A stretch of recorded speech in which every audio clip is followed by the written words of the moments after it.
You're listening to The Coffee Hour. I'm Andy Bates. I'm Sarah Golseth. We are continuing our conversation in the Set Apart to Serve series. Live event coming up in the near future. We're going to chat about that in just a moment. Thanks to Concordia University, Wisconsin for supporting The Coffee Hour. Find out more about Concordia University, Wisconsin at cuw.edu. Live Uncommon. Joining us in studio, the Reverend Dr. James Baneck, his LCMS Executive Director of Pastoral Education and the Set Apart to Serve Initiative leader. What's your official title in that? Well, it's Executive Director of Set Apart to Serve.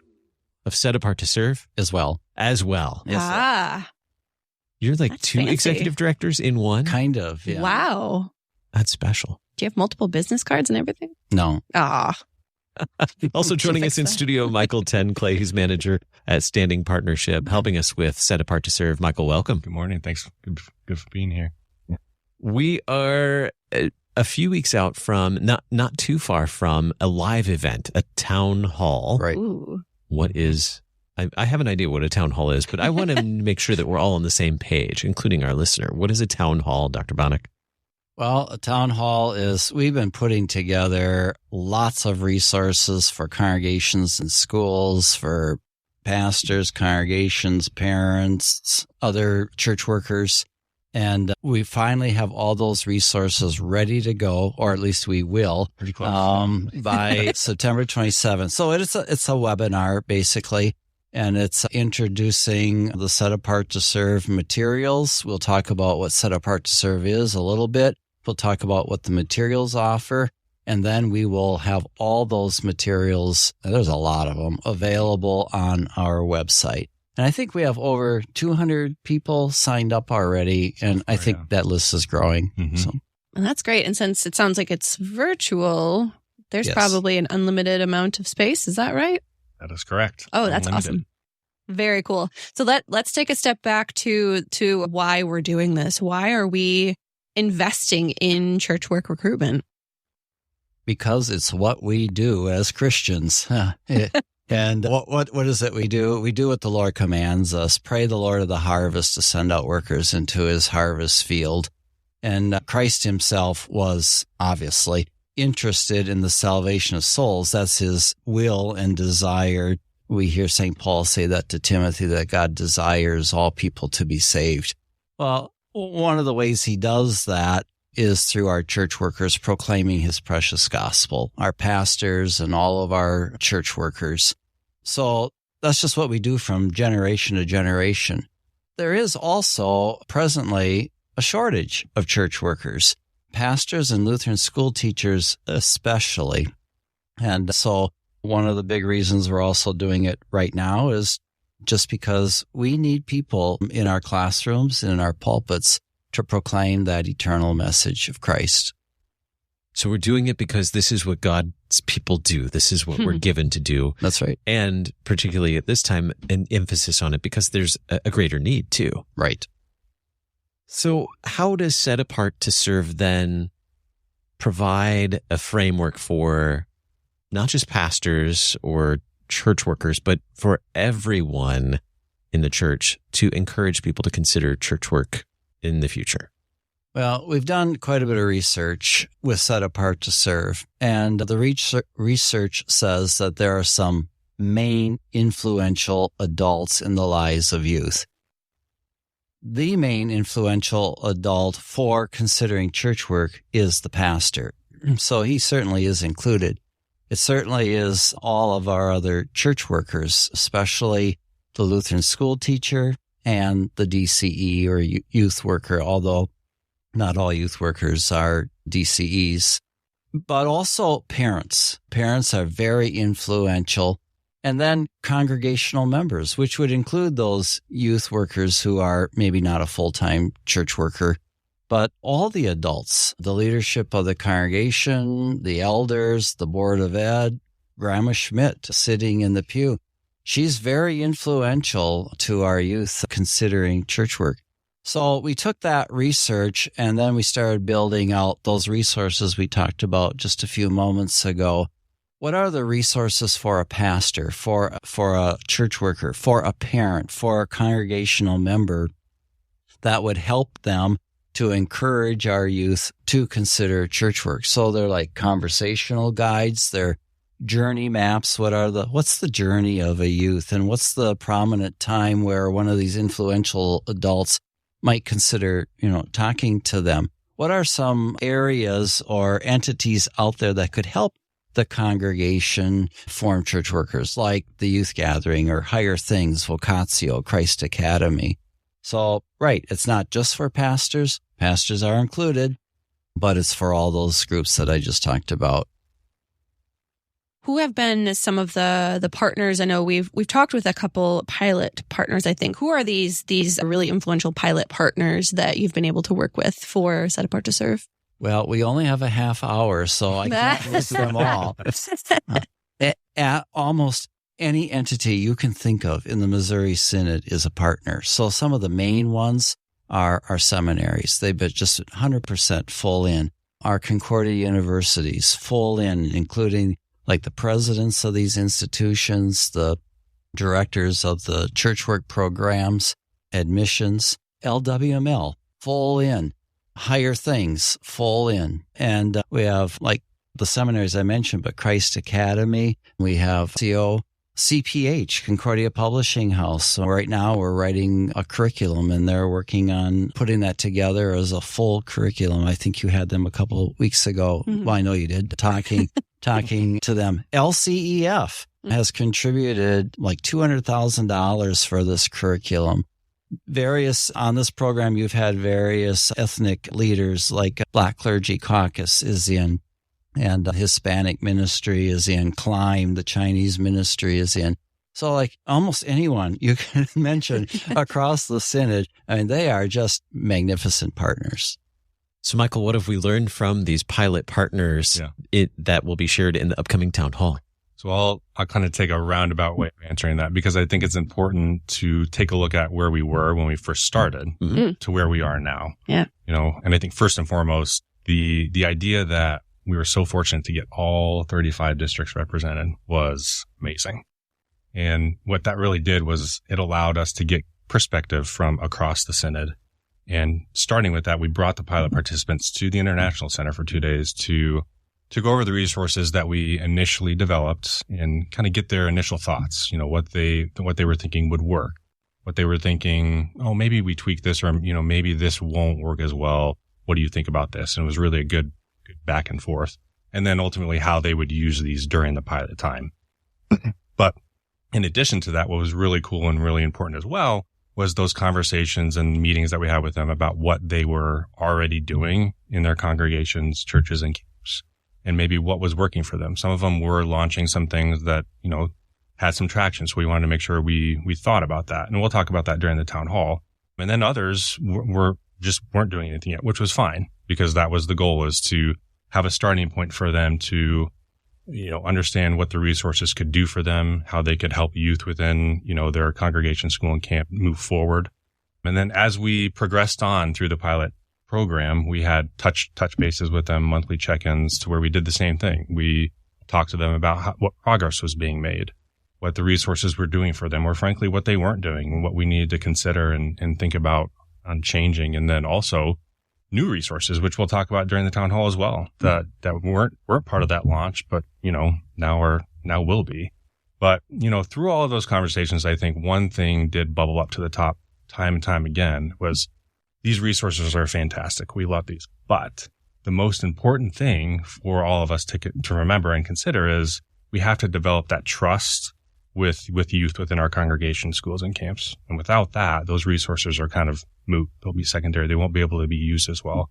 So we'll talk about that as well during the town hall, on how you approach that, how you start to establish that trust. And then once you do, how those resources can really take it to the next level in terms of getting youth to consider church work. That's a really great point, especially when it comes to youth, but even others in the congregation too. If we're talking about second career as well, having that relationship that is built on trust is so important for someone to take you seriously when you're talking about a career, a life change. Yeah. That's very important. Did any really great examples come to the top from any of the pilots of something like that? Yeah, we'll talk about that a little bit during the town hall, but I guess we can tease it a little bit. Sure. In terms of some congregations out in California were really taking the initiative to not separate, but have separate meetings with youth and just let them know that, hey, you are a part of this congregation. We want you to feel a part of this. And these are different cards and resources that they already had, that were helping them. And then they could take our resources and kind of take, like I said earlier, take it to the next level. So there was some of that now that were being done. And I think now that we're where we're at now with the pilot participants, they're doing even more of them. So in the town hall, we'll get to hear a little bit more in depth of in a sense, some of the best practices that have already been happening with the pilots. Exactly. That's right. Some of the pilot congregations actually put together some of their own resources. And we said, we like those so much. Can we use those? And so we've taken them, did all the copy editing and made them look really nice. But they've been pretty active out there experimenting and doing some of their own things. That's going to be a great best practice for the whole synod. You mentioned congregations, schools, and camps. Yeah. So did you get to go to camp and spend some time at camp this summer? Unfortunately not. Maybe next summer. Were there any highlights from camp that came out of this that you remember? I think just the relationship part. We were only able to have one camp. Not able. I mean, it was awesome, right? We had 35 districts plus a camp. Mm-hmm. So I think they were able to provide some aspect and an idea of church worker recruitment through that lens, whereas through congregations and churches or churches and schools, thank you, you don't really have that. Mm-hmm. So they have the ability, because they're with them so much more time, throughout the summer, to establish those relationships and that trust. I'm just saying, if you need someone to go investigate more about this, we will think about that. Yeah. To go to camp. You could do a little road trip. That's right. We are continuing our conversation on the Set Apart to Serve series, talking about the upcoming Set Apart to Serve Town Hall. We'll continue the conversation in just a moment, right here on the Coffee Hour. I'm Andy Bates. I'm Sarah Gulseth.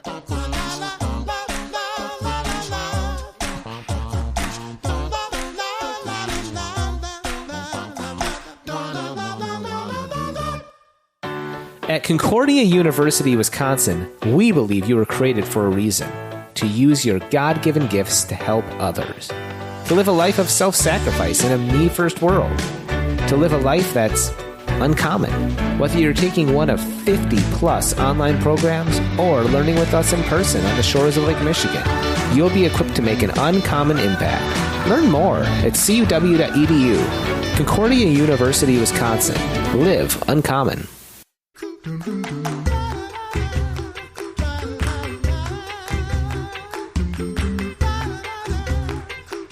Welcome back to the Coffee Hour. I'm Andy Bates. I'm Sarah Gulseth. We are in our Set Apart to Serve series today with Reverend Dr. James Baneck and Michael Ten Clay, learning about the upcoming Town Hall. We've been talking a little bit about what we've learned from some of the pilot congregations, schools, and camp as well.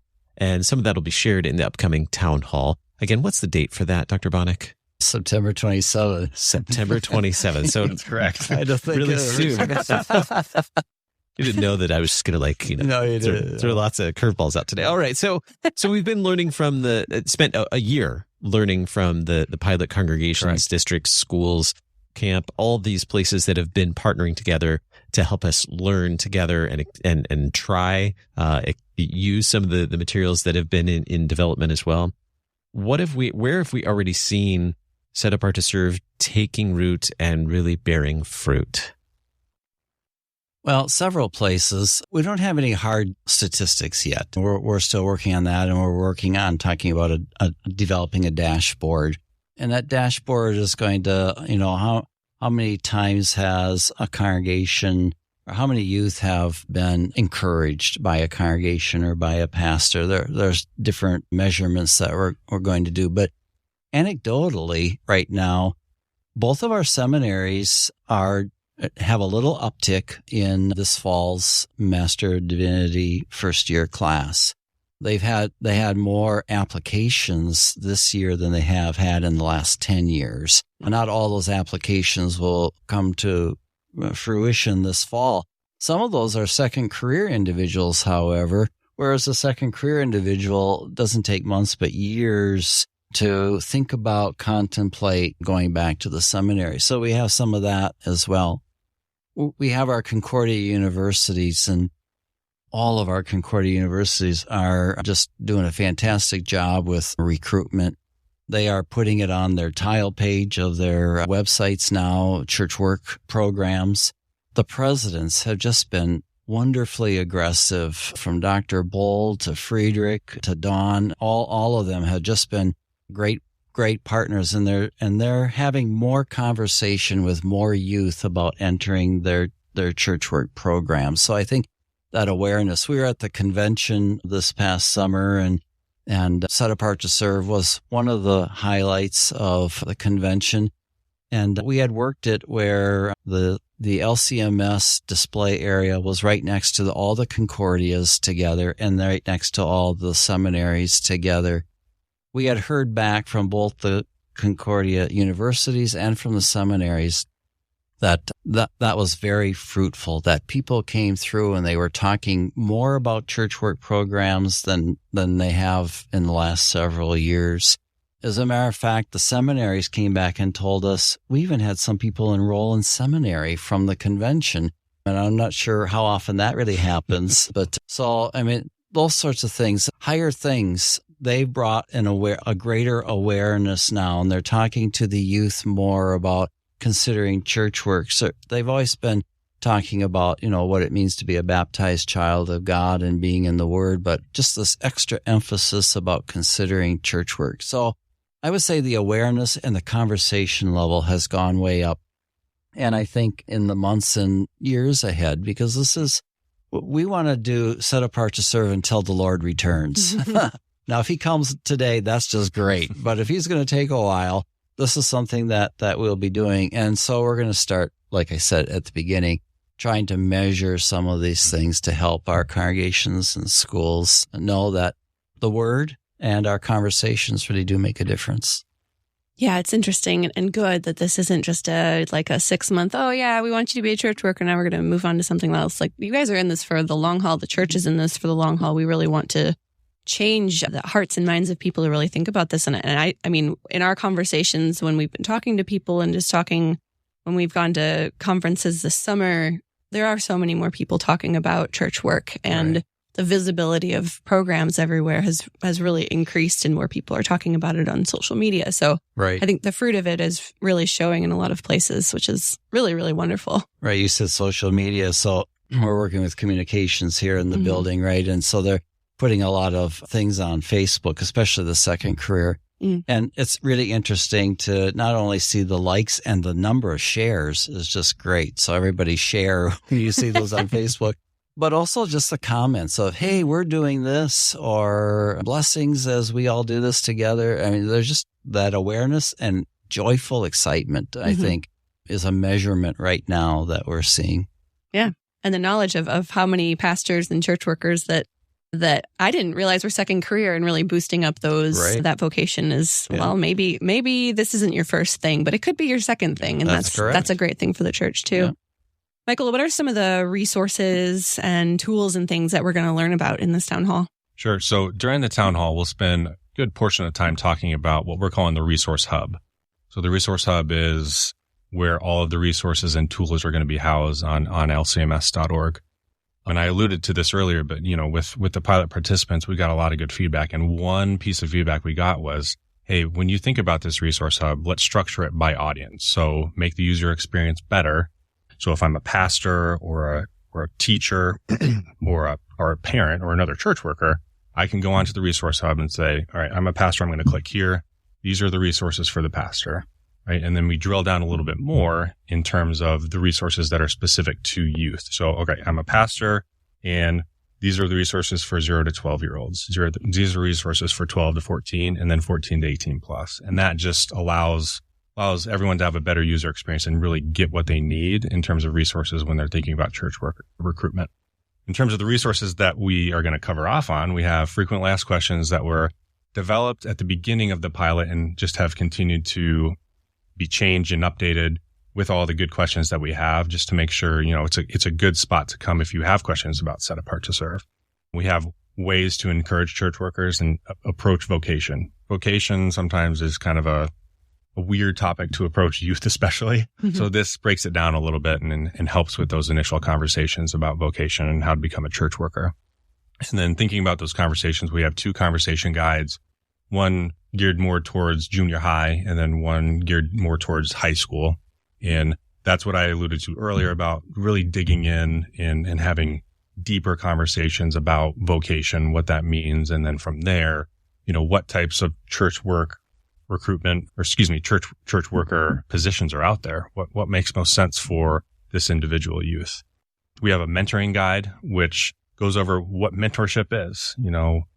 When we think about getting deeper and having a deeper trust, that mentorship is really important. So outlining questions and guides on how to go about strengthening that relationship. And kind of going hand in hand, we have a job shadowing kit that outlines different church work positions, what makes most sense about, how to go about job shadowing and questions to ask, who you're job shadowing with, and those types of things. And then Dr. Baneck talked about this earlier, but those journey maps. We have 3 separate journey maps separated by the age groups that we've talked about that cover off on different milestones throughout the journey from 0 to 18 plus. And, if I could be Johnny and I'm in this portion of the journey, and these are the next steps that could be, ahead of me in terms of milestones. And these are the resources as maybe I'm a parent or maybe I'm another church worker that can help them get to the next step. So that's a few, but you have to join to kind of get a good feel for everything that's in store. Now, town hall implies that it's not just a select few who are invited to attend this. So this is open to anyone. Anyone. Yeah. How do I participate in a town hall?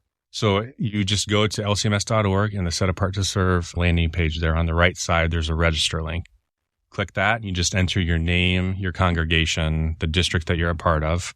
And then a few days before the town hall, we'll send a Zoom link and that actually can be shared with others. But I think one thing to note is every congregation who signs up does get a welcome kit. So all the more incentive to sign up. Now, Dr. Baneck, will you be sending out each of those kits individually yourself? Will you be like signing each one?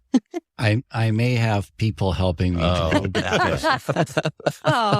But I will be involved, yes. Any hint what's in the welcome kit? Yeah, with the posters, maybe some stickers, pens, but you have to get one to see everything that's in it. Everyone loves stickers and pens, though. Yeah, absolutely.